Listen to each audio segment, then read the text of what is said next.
What is Lit-RPG? This is a question I have seen growing in frequency online in recent years, and it's kind of piqued my own interest, if you can't tell, recently on the channel. I've gone through like 5 to 8 different Lit-RPG series just to better understand this growing phenomena. And in this video, I'm going to explain what exactly Lit-RPG is and its inexorable tie to the isekai genre as well. And I want to reiterate just here in the beginning, Lit-RPG and isekai are not the same thing. There's quite a bit of overlap, but they are separate genres. But they are tied together, and by the end of this video, you will understand both. Getting down to it, like with any form of art, fashion, music, movies, what have you, there are trends that rise and fall within speculative fiction. And if they reach a certain zenith, they will eventually become known to most just due to percolating through their wonderful cultural zeitgeist. Let's never open that again. And just how, like within music, genres rise and fall without ever fully dying, the same thing happens for literature. And fascinatingly, at least to me, because of the internet, these trends are able to take off faster than ever. Now, due to indie publishing and how many people are just reading and spreading stories online, a single story in a matter of years or even months can propel a genre to popularity, and with its wave of success, bring dozens of other stories that pave the way for it to a greater level of limelight than they were ever able to see before. A recent and near universally known example of this phenomena can be seen in George R.R. Martin and the smash hit record-breaking success of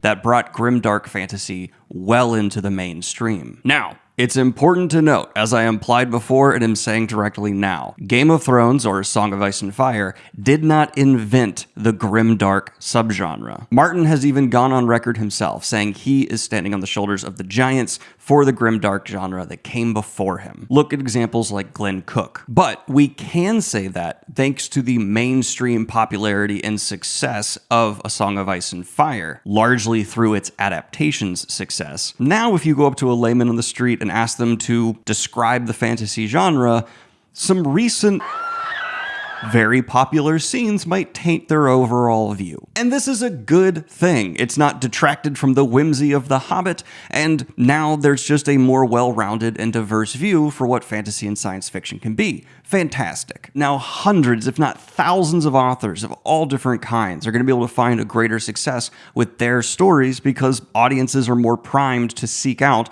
that genre if they want to write in it. And those who have been grimdark fantasy fans since long before George R.R. Martin ever even began writing A Song of Ice and Fire have a more ripe field than ever of stories being written into their favorite subgenre. And obviously, due to a trickle-down effect, even the hits that existed within the grimdark subgenre before Martin even began writing A Song of Ice and Fire are now being discovered by more readers than ever. And such is the life cycle of genre in the day and age of the internet and feverish Hollywood adaptation. All of this said, though, to just properly set up what we are going to be talking about with the newest rising star within speculative fiction. A genre that, if you are an avid reader, you've probably been hearing about on the fringes of internet reading for years. But if you just dabble in science fiction and fantasy, still, undeniably, it's probably come onto your radar in the last few months. Lit-RPG, and by extension, isekai. Now, to start off, it should be noted that isekai is a huge pillar of anime and manga all over the world and has been popular for quite some time, and it primarily deals with stories transporting a main character into another world or being reincarnated in another world and their struggle to adapt and survive. It could be a fantasy world, a game world, a parallel universe,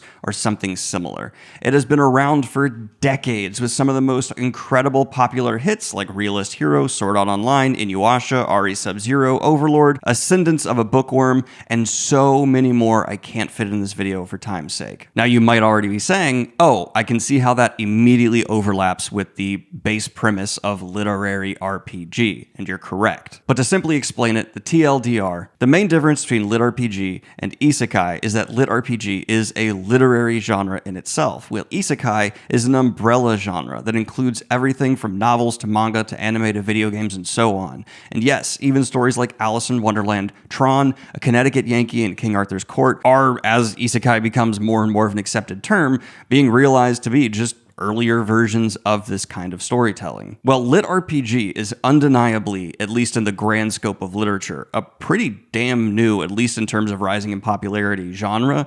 Isekai is more something that's been around for a long time, often referred to as portal fantasy or something along those lines, that now the youngest generation, who's been especially applying it to manga that they read more than older generations, is starting to just say to the point that it's being adapted by near all audiences to describe what used to be several different terms, though it is not exclusively lit RPG. And now, welcome to the meat of the video. Understanding the nuances of lit RPG, fortunately, kind of just come in the name itself. A literary role-playing game. Or more accurately, a book where the role-playing game elements are woven directly into the story, and most often can be directly interacted with by a protagonist. Very overgeneralizing, imagine your reading experience with Lord of the Rings, but now imagine that the full fellowship could open their character sheet, like it was a D&D story and they were players, and they could interact, choose how they leveled, and see exactly what equipment and stats they had. And when Gandalf died and comes back as Gandalf the White, that was a severe level up, or like a new character sheet due to a respawn. Maybe it's not clear enough to try and convert an existing story into the genre, so let's talk about a very popular lit RPG story that you've likely heard about. Dungeon Crawler Carl. While certainly not the first popular success within lit RPG, and probably still not the best selling of the genre of all time, right now it seems to be at a severe high point. And personally, I've had incredible success recommending Dungeon Crawler Carl to people who don't even read fantasy, let alone lit RPG, and having them absolutely love it. Dungeon Crawler Carl follows the story of a man, you guessed it, named Carl, and his cat, Princess Donut, who witness an alien race destroy the world and force the few survivors on Earth to plunge through a portal and into a reality they control for the entertainment of trillions across the universe. Within this warped reality, designed to reflect and parody our own culture, like this. I should not have opened that. That was bad. Carl is able to see his stats. He directly chooses what he puts levels into in terms of his class, and he even tries to gamify the system to find loopholes to do even better, all while fighting goblins, meth llamas, and horrors almost beyond imagination, just for a chance at winning this grand game. If you're still confused at all, a final example is the reading experience of lit RPG, at least narratively, is a lot like watching a let's play of a video game you love on YouTube. Yes, the full game mechanics are a part of the reading and playing experience. You end up caring about how the character levels up, and just imagine that the character you're playing as actually has control and is the one making those decisions, which I think most of us do when we play Mass Effect, right? That, at its very core, is what lit RPG is. And it has massive potential as a genre, right? It's still fairly new, with the earliest examples, if you kind of squint at the definition of it, really coming solidly existence all the way back in the 80s, which in terms of literature is baby young. I mean, even isekai, which you saw through some of the examples I said of things that are now being layered in with it retroactively, like Alice in Wonderland, has been something that's been in our minds for a long time. But it took video games and board games really cementing into a universal understanding within our zeitgeist for lit RPGs to really have a chance. And also, the internet needed to get to a certain place, right? Not a lot of publishers were very willing to take risks on lit RPG until the genre proved its success, which is why you'll see many successful lit RPGs being promoted within indie publishing spaces. Though now, a lot of them are being scooped up by trad publishers now that their success has been realized. And yes, there are some stories that retroactively, just like isekai, have started being considered lit RPGs, though they were not labeled that at first. The most popular example that comes to mind would be Ready Player One, something many of you have probably read, though in terms of being representative of the genre, that's not a wonderful example when it comes to many of the tropes that you'll see within lit RPG today. Let's get into those, because this is where we're going to get into my particular criticisms of the genre as it's just getting started and evolving, before we get into my lots of praise, because as someone who has recently tried a lot of lit RPG, I get why it's considered so addicting. As I said, this genre is shockingly new, But that means the sources of authors being inspired by one another haven't really branched out and broken through a lot of the potential that is clearly there, though it is rapidly happening. For example, nearly every lit RPG I have read, of the eight-ish that I've tried, has a near identical start. Your protagonist needs to be taken out of their world, learn the ropes of the world they've been brought into, and they meet a usually quirky or charismatic figure who teaches them the basics of the system so that you, the reader, can understand it. For example, in Dungeon Crawler Carl, it's the game itself which acts as an antagonist and has a personality. And in He Who Fights with Monsters, it's a party of friends he comes across and become a central part of the story.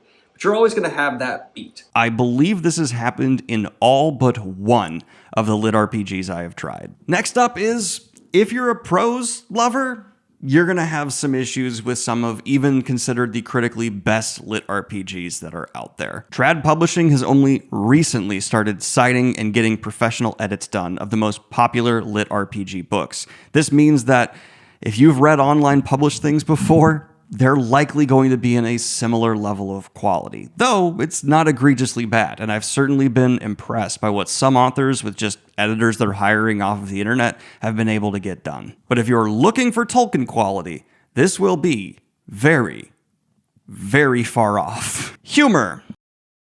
Humor can be rough within lit RPG. I maintain Dungeon Crawler Carl is one of the few series I've come across that I would actually consider being as funny, not necessarily clever, as Terry Pratchett's Discworld. Then there have been lit RPGs I've come across where the humor did not hit with me to such an egregious extent, it nearly ruined the entire reading experience. And this final thing isn't even necessarily a criticism, but it falls into the rather redundant state of the genre right now. And that is, most lit RPGs I've come across, to one extent or another, are power trip fantasies. In lit RPG, your protagonist is more likely than not going to be fighting the highest entities possible, whether it's literally a god, the way society works and they're trying to bring our culture in, or power structures that be. It is so freakishly common to see that happen in the grand narrative, where they start at a level 1 and by the end of the book or series are at max level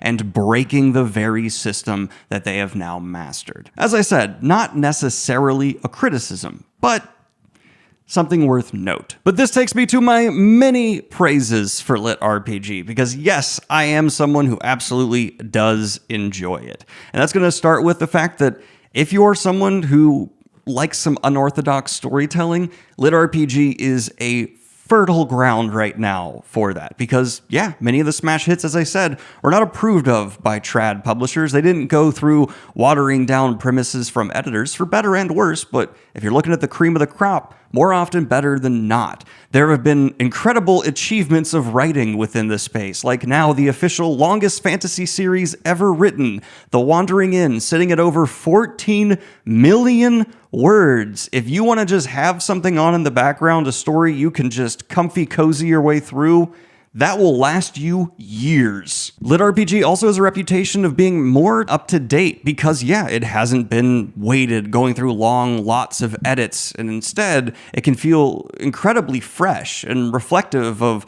modern events in a way that is more on the pulse than things that have had to wait years to be published. And maybe most importantly of all, it is strangely addictive. I mean it when I say every single person I have recommended Dungeon Crawler Carl to that has bothered reading the first book has gone on to the second, and almost all of them have binged the series and finished all 6 books in a month or two. It has been, it's weird. It's actually weird how much that series seems to click with people. Whoa. Which is going to take me to my recommendations. Obviously, I'm going to recommend Dungeon Crawler Carl. I think not only is it just a very good series, but also introduces a lot of the concepts you will come to see in lit RPG very effectively, and in my opinion does a wonderful job of making the reader more comfortable with a lot of the ways that those actual working mechanics will then be woven into the narrative and handled. It strikes a balance unlike another popular series, He Who Fights Monsters, which I found to be overly reliant on the structural elements, the game elements within the narrative. Dungeon Crawler Carl sits in a nice balance where if you're here for the story and not those things, it still is absolutely enough that you're just going to be wanting to see what happens next in Carl's adventure. Whereas some stories within Lit-RPG, it can feel like you're being forced to do a bit of math on a character sheet constantly. But that being said, if you're very interested in just those mechanical elements, my next recommendation will be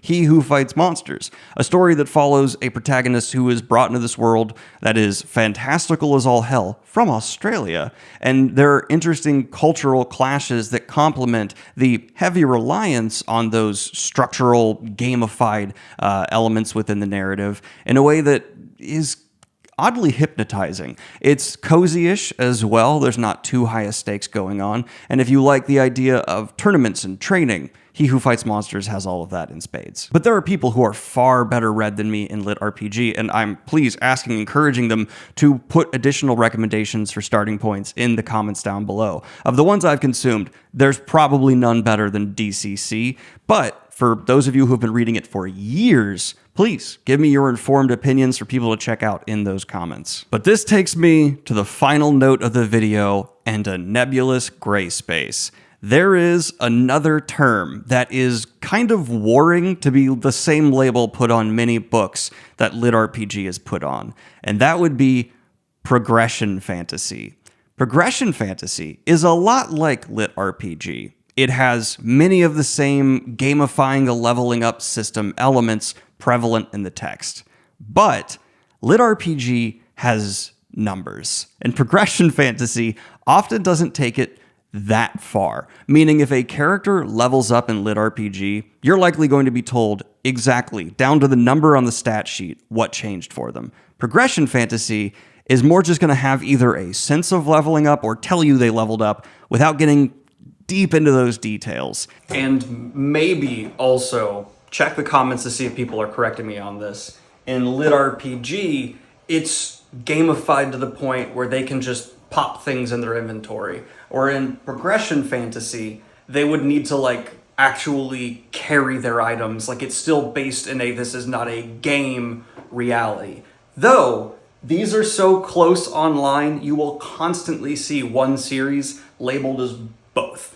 If that feels like too fine of a difference to be two separate genres, a lot of people are going to agree with you on that, and this is an exciting thing happening. These two subgenres are kind of in the same space, and what's going to develop with the terminology there, it's too soon to tell. And that's the fascinating part about looking at genres, in my opinion. They're nebulous, they change as we come to understand them, as Isekai did within this video. I think that's brilliant. So let me know if you are curious about trying Lit-RPG in the comments down below. Did I convince you, yes, this sounds amazing, or no, absolutely something that seems like a fad you're not interested in? Though, know that even Hollywood is paying attention. That's right, Seth MacFarlane is apparently going to be bringing us DCC with his production company. Fascinating. Will it be the next Game of Thrones? Probably not break those same records, but could help make this genre a far bigger success than it currently is now, which is already damn impressive. Thank you so much, everyone, for sitting down and listening to this genre lecture. Like and subscribe if you have not already, and hit the Patreon if you want to support what I do here. It actually helps the channel a ton to also turn on that bell and get notified when videos are uploaded. I just learned that's apparently part of the algorithm that YouTube cares about, the percentage of my subscribers that do that. So cool, though. Don't if you don't love my face that much. If you'd like to support us by getting a piece of merch, we have a spooky tee on sale right now to let people know you are a lifelong reader until you die and then beyond. Thank you so much, y'all. Have a good one. Peace.